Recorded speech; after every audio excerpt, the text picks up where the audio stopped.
My name is Haley Miller. I'm 32 now, living quietly in upstate New York.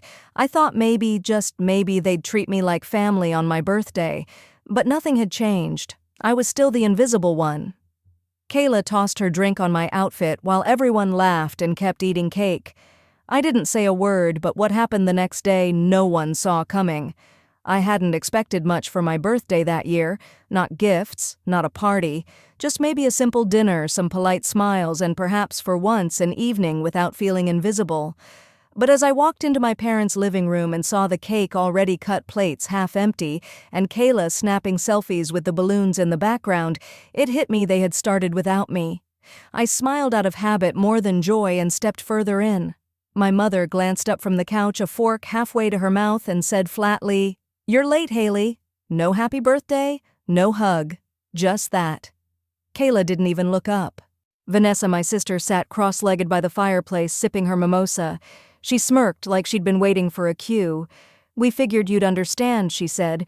"Kayla had practice earlier and we couldn't wait all day." My eyes flicked to the clock. 6:17 p.m., the same time they'd told me to come. I placed the small box I had brought, a homemade card, and a book I thought Kayla might like on the gift table. Most of the space was already taken up by glittering gift bags neatly labeled with Kayla's name in cursive. It wasn't her birthday. As I moved toward the dining room, the smell of frosting and perfumed candles wrapped around me. A memory from last year surfaced, me standing in the same spot holding a cake I had baked myself while everyone else had forgotten to show up until dessert was over. This year I hadn't bothered with baking, just showed up, and even that felt like too much. Vanessa was already flipping through her phone. "Oh, by the way, Kayla picked the cake. Hope you're not allergic to raspberry." She didn't wait for my response. My mother called from the table. "We saved you a slice. Somewhere." I sat down without a word. The only seat left was next to the trash bin, the one without a place card, the one with no napkin folded in a triangle like the others. Kayla leaned across the table, still chewing, and asked, "Why don't you ever wear anything fun?" Her voice was syrupy, but the tone cut sharp. Before I could reply, Vanessa added, "Don't mind her. She just has a different sense of, well, presentation." They all laughed. Even my mom. I adjusted my sleeves suddenly, too aware of my plain navy sweater, the one I'd picked because it was comfortable, not flashy. I looked around. Every inch of the room was curated florals, gold streamers, little touches of Kayla's favorite influencer-style decor. Even the playlist was clearly chosen by her. There wasn't a single hint that the day had anything to do with me. It was like I was a guest in someone else's celebration. My phone buzzed in my purse, but I ignored it. I focused instead on the fork in my hand. I scraped it gently against the cake, barely tasting the bite. I had spent 33 birthdays with this family. Each one had chipped away at something. This one felt like a clean break. Then, as if on cue, Kayla stood, drink in hand. "Let's do pictures," she squealed, waving her glass. Group shot by the fireplace. Everyone got up. Except me. I stayed in my seat, still holding my fork. No one noticed. Or maybe they did. But no one said a word. Just before the flash went off, I looked toward the hallway mirror and caught my reflection. I wasn't angry. Not even hurt. Just still. The kind of still that comes before a wave pulls back. And then, from the corner of my eye, I saw Kayla glance at me, frown slightly, and whisper something to Vanessa. My sister's mouth twisted into a grin. That was when I knew. This night wasn't about forgetting me. It was about erasing me. Kayla stand in the center. Vanessa scoot in a bit. My mother's voice had that clipped tone she used when she wanted everything to look perfect, for pictures, not for people. I watched from the corner as they arranged themselves, each smile fixed like storefront mannequins. Kayla tossed her hair over her shoulder, Vanessa tilted her chin, and the flash went off. Nobody turned to ask me to join. I used to think moments like these were accidents, oversights, but it's hard to keep believing in accidents when they repeat with such precision. As they giggled over the photos, I quietly stood and made my way to the hallway. The cool air from the entryway was a relief. My sweater, once comforting, now clung like something borrowed. In the hallway mirror, I smoothed my hair, checking for something dignity, perhaps, but all I saw was a woman who had learned to shrink in plain sight. Then I heard it. "She's so weird about birthdays." Vanessa's voice floated from the living room. "She always expects some kind of parade," Kayla chimed in. My mother let out a laugh, soft but unmistakable. "Well, maybe if she had kids of her own, she'd understand." That one cut. Not because it was cruel, but because it was casual, tossed out like a truth everyone shared but never said aloud. I stayed still, let their words hang like steam in the air. I could have walked back in, said something. Anything.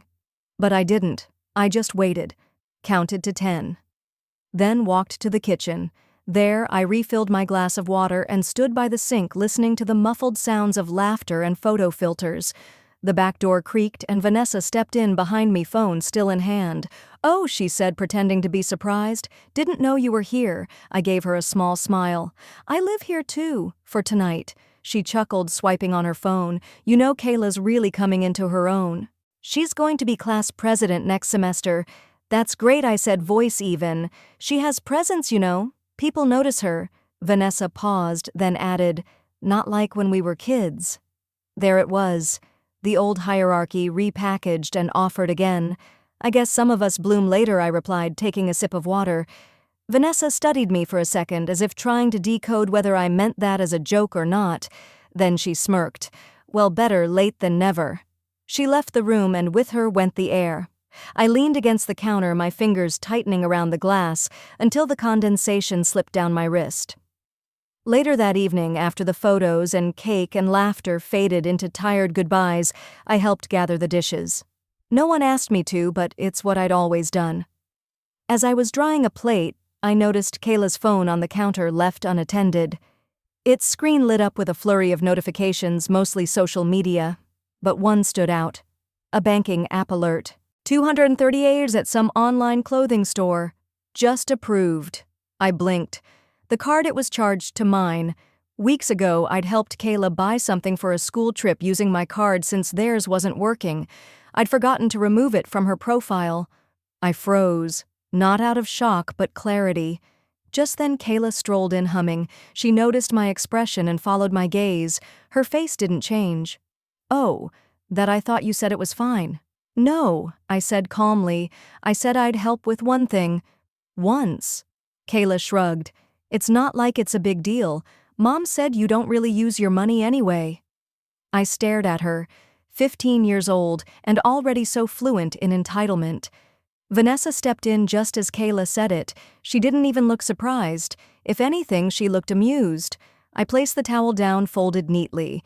"Don't worry," Vanessa said, tapping her phone. "We'll pay you back if it bothers you." "It doesn't," I replied, voice level. "It won't happen again." The way I said it made Vanessa raise an eyebrow, but she didn't push. Later that night, I sat alone on the front steps, the cool breeze soft against my face. I thought about all the times I had chosen silence, all the birthdays I'd shared, all the times I had stepped aside. Then I took out my phone and opened the banking app, removed the card, paused. Then I opened another app and quietly disabled her access. The moon was high, casting shadows across the driveway. Inside, laughter bubbled again, faint through the closed windows. I didn't go back in. I just sat and let the quiet settle like armor. The next morning, I woke up early. Old habit, I suppose. Even when I'm not needed, my body still acts like it might be. I made coffee quietly. The house was still asleep, the kind of hush that only comes after too much laughter and sugar, and people forgetting to care who they leave out. I sat by the window, hands wrapped around the warm mug, watching the light spill across the lawn. It was my birthday. No one had said it out loud yesterday, not directly to me. There had been cake, yes, but it had Kayla's big week written across it in blue frosting. A nod to her class election. I'd smiled when I saw it, not out of humor, but because I knew better than to act surprised. Still, I had brought my own candles tucked in my purse. Just in case. I didn't use them. Instead, I poured myself another cup and opened my phone. No messages from my mother, none from Vanessa, but one from my old college roommate. "Happy birthday, H. You always made everyone else's day special. Hope someone does that for you today." I didn't reply right away. I just stared at it. Someone did. Me. I made it special by not expecting anything. I glanced over at the counter where Kayla's phone had been the night before. It was gone now, of course. But I knew the difference had already been made. Sometimes silence wasn't the absence of sound, it was the presence of a boundary. A soft, unmovable one. By late morning, the house had stirred. Kayla came downstairs first, brows furrowed at her phone. "Mom," she called, "something's wrong with my account." Vanessa appeared moments later, brushing her hair back, still groggy. "What now? My card's not working, and the dress order says canceled." There was a pause. Vanessa looked at me, standing by the sink again, coffee in hand. "You did something?" she asked, voice neutral but tight. I took a slow sip. I just removed access to something that wasn't freely given. She blinked, caught off guard by how quiet it was. No fight, no anger, just fact. "That's a bit petty, don't you think?" she said. I met her eyes. "No," I replied. "It's just late." My mother came into the room, then sensing the tension. "What's going on?" Vanessa sighed. "Haley cut Kayla's card. She used mine," I clarified, still calm. "For 3 weeks."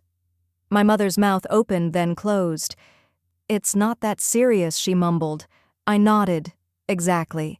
Then I turned to rinse my mug. They stood behind me, quiet. And for the first time in a long time, I didn't feel like I was outside the conversation. I was the reason it paused. That afternoon, as I packed my overnight bag, I heard Vanessa's voice from the hallway. She didn't come in. You really know how to make things uncomfortable." I zipped the bag, then paused.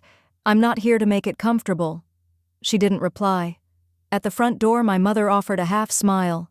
"Drive safe, okay?" I looked at her. I always do. Then I walked out. No one followed. The wind was light, almost warm.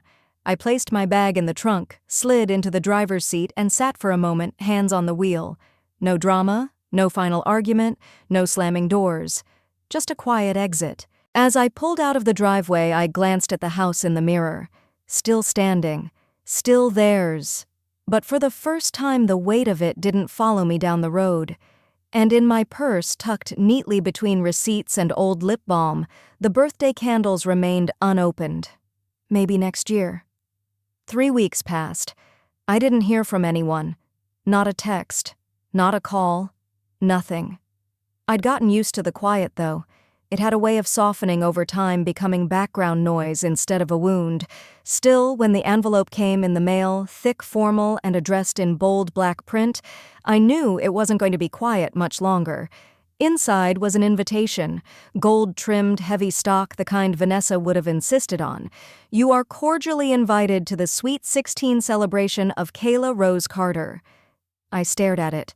No note, no signature. Just the date, the venue, and a silent assumption that I would show up. And I would. But not for the reasons they imagined. Kayla's party was set to be held at the Briarwood Country Club, Vanessa's favorite place to showcase things. It had been years since I'd been invited to anything formal with the family. They always had a reason. Too many people, too tight a budget. You wouldn't know anyone there. This time was different. I was invited, but something told me that didn't mean I was wanted. I RSVP'd yes with a simple email.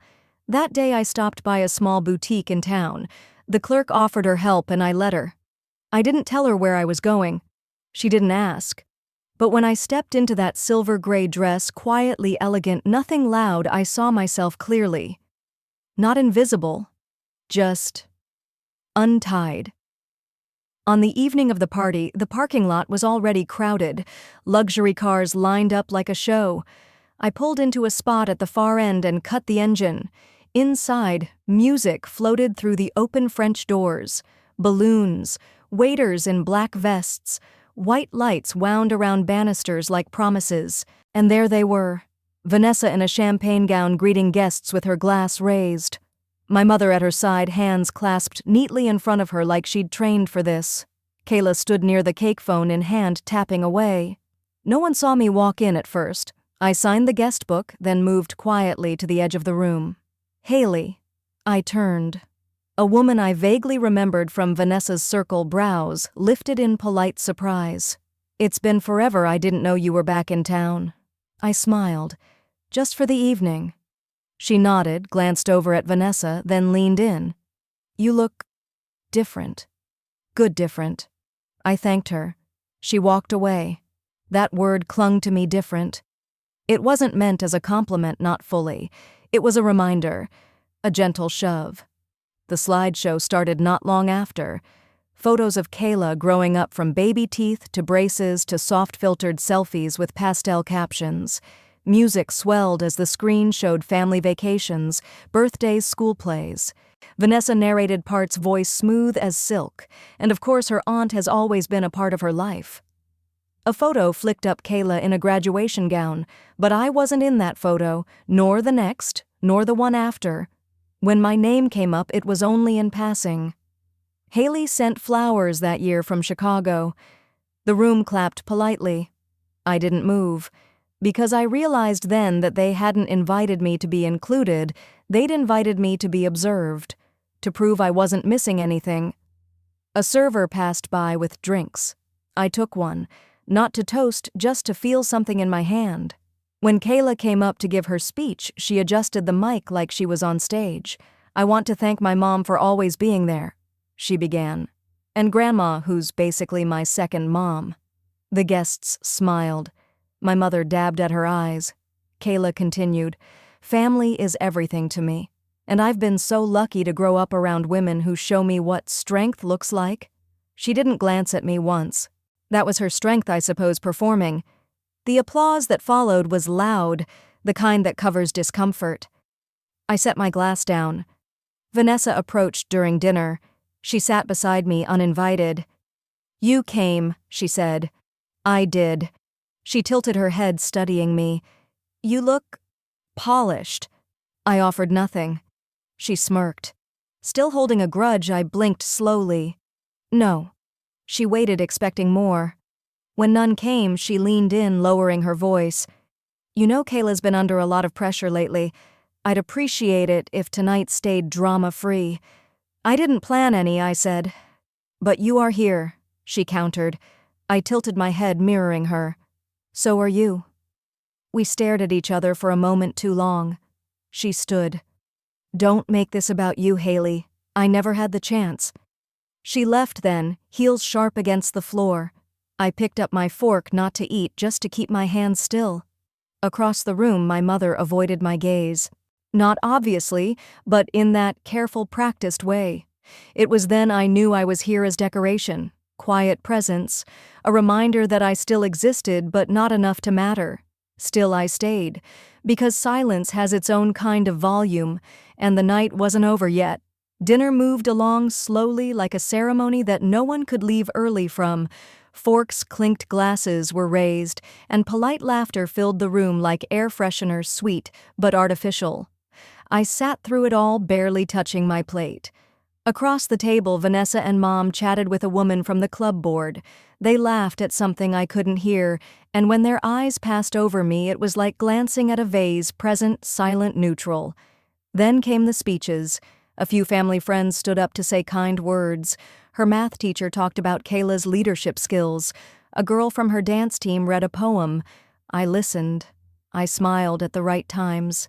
I nodded. And then my mother stood.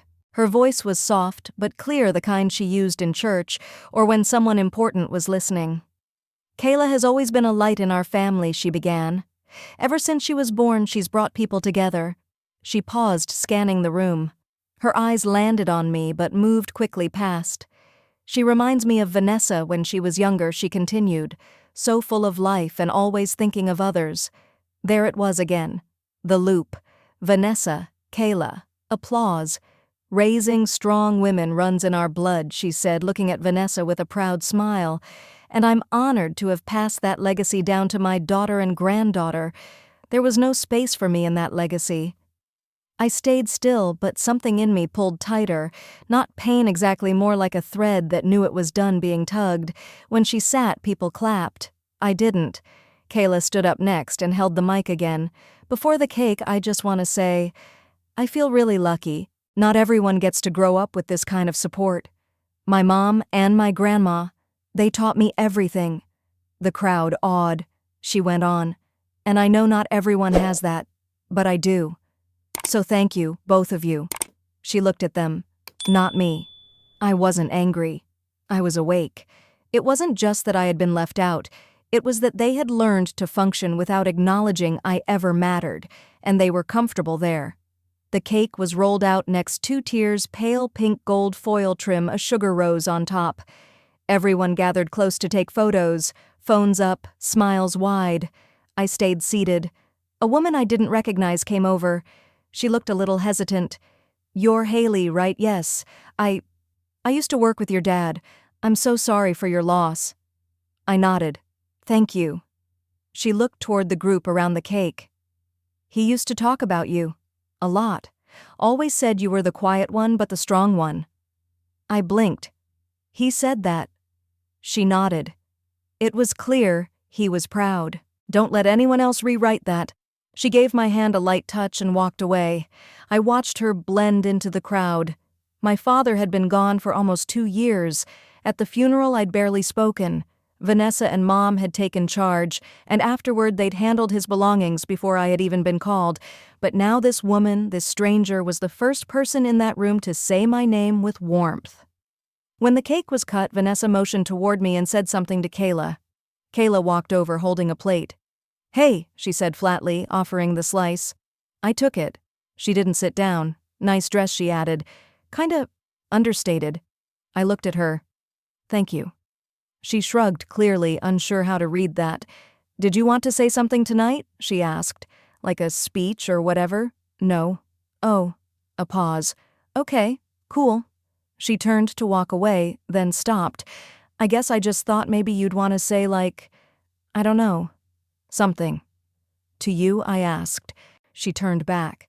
"Yeah." I rested the plate on my lap. "I sent you a card last year. A long one. Did you get it?" She blinked. "I think so. I didn't hear back." She shifted her weight. "Sorry, I was busy." "I know," I said softly. She left. I didn't eat the cake. Later, Vanessa gave a thank you speech. She talked about community, about the importance of women lifting each other up. She smiled at every guest. She hugged Kayla and kissed our mother's cheek. Not once did she look my way. And yet I could feel it. The awareness. The sharpness behind the eyes. My presence wasn't loud, but it was undeniable. Some guests noticed. One man whispered something to his wife and nodded toward me. A server asked if I was doing okay. The room knew, because when someone shows up without bitterness, just presence, it unsettles the stories people have been telling. Before I left, I stepped outside to the courtyard. The night air was crisp, and the hum of party sounds faded behind the glass doors. I stood there, hands on the stone railing, watching the moonlight touch the tops of trimmed hedges.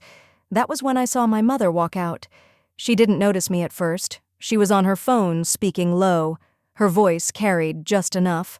"I know, but she's here now." "No, I didn't expect it either." "Honestly, I thought we were past this." A pause. "She'll leave soon. She always does." I didn't move. I didn't cough. I just turned and walked back inside before she turned around. She never saw me there. But I had heard enough. Back inside, I found my seat still untouched. A few people had started to leave, gathering coats and saying their goodbyes near the entrance. I stayed. Not because I wanted to, but because I needed to. There was something quietly powerful about outlasting people who thought you'd already left. That in itself felt like a kind of statement. Vanessa passed by with a tray of gifts Kayla had received. Jewelry boxes, envelopes, perfume sets. She caught my eye for half a second. "You're still here?" she said lightly. "Yes." She didn't pause, just kept moving. No follow-up, no invitation to help, not even a comment about the weather. As if I were background noise she had learned to tune out. A server came by and asked if I needed anything. I asked for a glass of water. When she returned, she placed it in front of me gently. "Just so you know, your niece mentioned your name in her school application essay. She said you taught her how to make scrambled eggs when she was 5. I stared at her. "She volunteers at my church sometimes," the server continued. She's got your eyes. I didn't know what to say. I nodded. The glass stayed full on the table. Eventually, the room thinned. Chairs scraped. Heels clicked on tile. Laughter moved toward the parking lot. I stood. As I reached for my coat, I heard Kayla's voice near the kitchen. She was thanking the staff. And sorry for the mess. My grandma just likes everything to be perfect, you know, a man chuckled. Don't we all? No, Kayla said. Not everyone's like her. Some people just show up, stay quiet, and make you feel weird for existing. I didn't flinch. She hadn't said my name, but I knew. I walked out without a sound. The hallway outside the event room was quiet, carpeted, dimly lit. I passed a photo wall of past donors.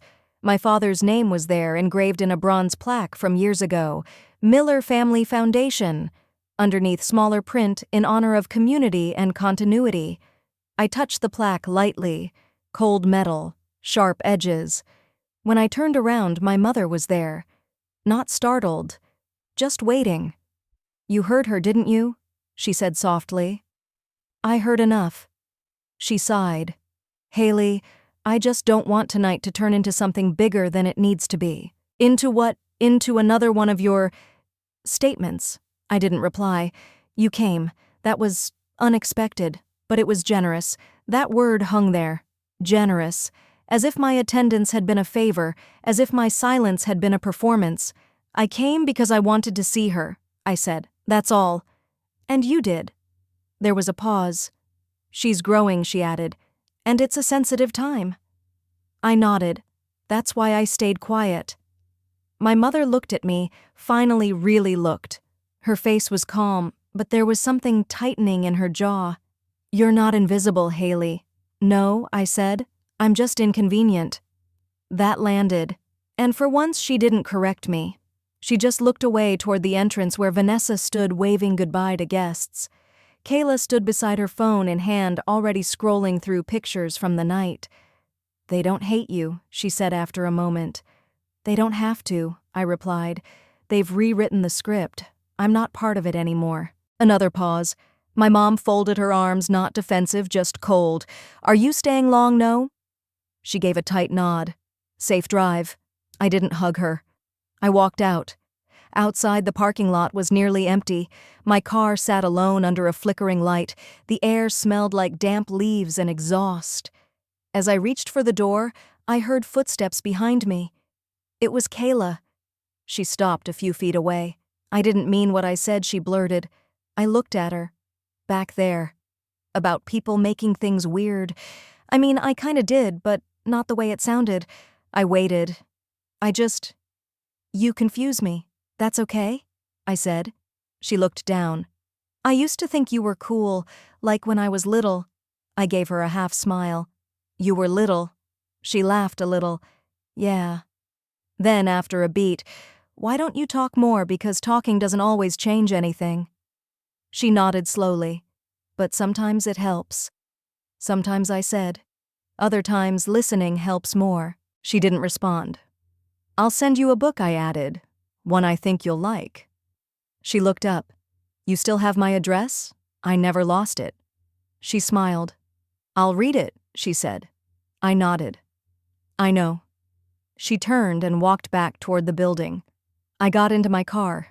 The engine started and the dashboard lights blinked on soft blue glow. Before pulling out, I looked at the building one more time. Still lit. Still full of voices that would carry on without me. But that was okay. Because sometimes presence speaks louder than participation, and mine had been felt. 3 weeks passed. I didn't go to any family gatherings. I didn't reply to texts, not that many came. The house was quiet, but not lonely, just still. It was a Wednesday morning when the envelope arrived. Cream-colored, heavy, no return address. I opened it at the kitchen counter next to a half-finished cup of tea. Inside was a short letter typed, not handwritten. The subject line stopped me cold regarding recent activity on your joint account with Vanessa Miller. My breath caught. I read on. The language was professional but clear. Due to suspicious withdrawals and a flagged purchase, the bank had temporarily frozen the shared credit card Vanessa had added me to years ago. She had kept the card under both our names for emergencies, she said. I hadn't used it in years. I'd even forgotten it existed. But apparently she hadn't. Attached was a transaction list. The last few weeks were filled with purchases I'd never made: flights, designer handbags, event rentals. The final charge was from an online boutique, price $1, $240, shipping address my house. Someone had tried to send a package here under my name. My tea had gone cold. I called the number on the letter. After confirming my identity, the representative sighed. "It looks like someone was using your profile," she said. "And when that last order got flagged, it triggered an alert. You might want to speak to the other cardholder." I didn't respond. I was already turning to look out the window, because just then a delivery van pulled up, and out came a large white box. I opened the door before the driver rang the bell. "Package for Haley Miller," he said. I accepted it without a word. Back inside, I placed it gently on the kitchen table. The shipping label matched what I'd seen. Curious now, I opened it. Inside was a custom sequined pink dress, Kayla's size, tag still on, and a folded note taped to the fabric: "For Kayla's homecoming.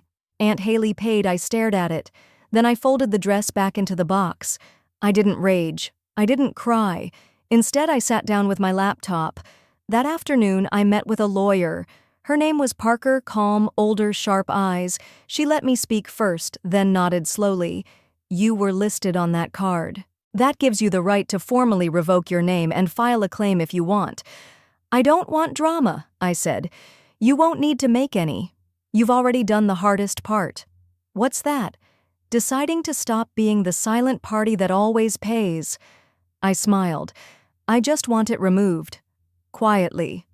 She nodded. "It will be." We signed some papers. The process had already started, and by the time Vanessa noticed, the card would be gone, disabled and untraceable to me. That night, I slept better than I had in weeks. The next morning, 7:50 a.m., my phone buzzed. It was a number I didn't recognize. A voice, high-pitched and shaky, came through the speaker. "Haley, it's Kayla. Is the card not working? Mom's freaking out. She's saying your name's not even on the account anymore. Did something happen?" There was panic in her voice. I took a breath. "I thought it was best to clear my name," I said softly. "No more shadows. No more covers." "But the dress? I mean, she said you offered—" She lied, Kayla. Silence. I didn't add more. Let her sit with that. Eventually, she whispered, "Okay," and hung up. I didn't feel triumphant. I felt free. Free in the way that comes after you finally step out from behind someone else's choices. Later that day, I passed by a local high school. Students were gathered for photos, laughter, glittery dresses, nervous parents. I parked across the street and watched for a minute. Then I drove off. I had nothing to prove anymore, and nothing left to fix that wasn't mine. 2 days later, a text came from Vanessa. "Why would you embarrass me like that?" The card got declined at the boutique, in front of everyone. I didn't reply. Another followed. "You could have just told me. You didn't have to go behind my back." That one almost made me laugh. Behind her back, she'd been using my name like it was a spare credit line. Then came the call from Mom. Her voice was sharp, not worried, offended. "Haley, what's going on with you and Vanessa? She's in tears. You've humiliated her in front of the other moms." I closed my eyes. The same script all over again. She used my name without asking. "Well, maybe she thought you wouldn't mind." I held the phone away for a second. Then I asked if I'd done the same to her, would you be saying that? There was a pause. "Then that's not the point. It is to me." Mom's voice tightened. "You always find a way to make everything about you." And just like that, I saw it. It had never been about fairness. It had always been about keeping the peace, as long as peace meant I stayed quiet. I didn't answer her. I let the silence do the talking. The next day, an invitation arrived in my inbox. Vanessa was throwing a fall family brunch at their house, a kind of makeup gathering after the homecoming fiasco. I was CC'd along with the rest of the extended family. The message ended with, "Let's all start fresh." No hard feelings. Bring your best smile. It felt like bait. I closed the email, but I didn't delete it. A week passed. Then, on the morning of the brunch, I woke up early. It was foggy outside, the kind of quiet that settles deep. I got dressed simply no makeup, neutral colors. Not a statement, just me. I didn't go to make a scene. I went because sometimes silence speaks loudest when delivered face to face. Vanessa opened the door. She blinked. You came. I nodded. You invited me. Her eyes scanned me, searching. Maybe for an apology. Maybe for a reaction. She didn't get either. Inside the house was filled with warm smells, cinnamon coffee-baked apples. Laughter floated from the kitchen where Aunt Melissa and Uncle Ron stood chatting. Mom looked up from the dining table and froze mid-sip. I walked in calmly. Vanessa followed me, hovering, unsure whether to hug or scold.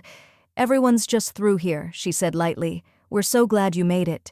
Kayla sat in the corner, phone in hand, looking up only when she sensed me nearby. Her gaze lingered. Not cold, just uncertain. I nodded to her. She gave a small nod back. Then Vanessa clinked her spoon against a glass. Before we eat, she said, standing in the center of the room, I just want to say family means everything to me, and misunderstandings happen, but we move forward with love. Right, Haley. All eyes turned to me. The table waited. Mom's hand hovered over her napkin. I smiled politely. I agree. Then I sat down and said nothing more. There was an odd tension in the air, like someone had turned off background music in a movie. People resumed eating, but slower now. No one said it out loud, but something had shifted. Vanessa didn't try to sit next to me. Kayla did. She didn't speak, just quietly placed a cinnamon roll on my plate. No big moment, just small things, things that stick. After the meal, people slowly drifted into the living room. The kids went out back to play. The adults gathered around the coffee table with tea and leftover scones. I helped clear a few dishes. Vanessa didn't stop me. Neither did Mom. We didn't speak, but the way they watched me felt different. Like they didn't quite know where to place me anymore. I wasn't the quiet, forgettable youngest sister anymore. I was something else now. I excused myself early. As I reached for my coat, I heard footsteps behind me. It was Kayla.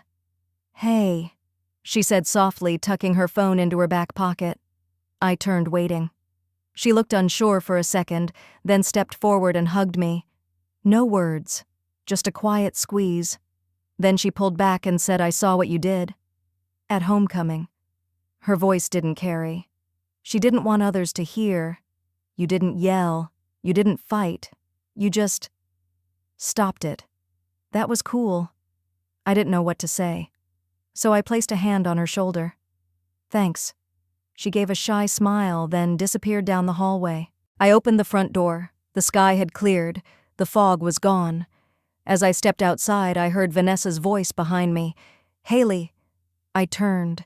She stood in the doorway, arms crossed, not hostile but not warm either. She looked at me for a long time, then finally said, I didn't think you'd actually cut the card. I tilted my head. You didn't think I'd do anything. She didn't deny it. Just looked away, then back. You made me look bad, she said quietly. You did that yourself? I replied, just as quiet. She blinked like she hadn't expected honesty. But she didn't argue. We stood there in silence, two grown women with years of unspoken history between us. Finally, I added, You don't have to like me, but you do have to respect my name. Then I turned and walked down the path. No slamming doors, no dramatic exits, just quiet steps, steady and clear. As I reached the sidewalk, I glanced back once. Vanessa was still standing in the doorway, her figure small against the frame. She didn't wave. Neither did I. But something had cracked open. Maybe not forgiveness, maybe not even understanding, but distance, healthy, necessary distance. And as I walked away, I didn't feel triumphant. I felt free. That evening, I made tea, sat on the balcony of my apartment, let the quiet wrap around me. No notifications, no apologies, no expectations. just air, just space. A week later, I got a letter in the mail, handwritten, from Kayla. Inside was a drawing, a simple sketch of two women sitting side by side on a bench watching the sky. She'd drawn herself and me. No caption, just that. I pinned it to the fridge. I didn't reach out to my parents. They didn't reach out to me. And that was okay. I still had dinner on Sundays, with friends who asked how my week was, with a neighbor who always brought too much pie. With Kayla sometimes when she felt like skipping her mom's house and showing up with a backpack of laundry and stories about school.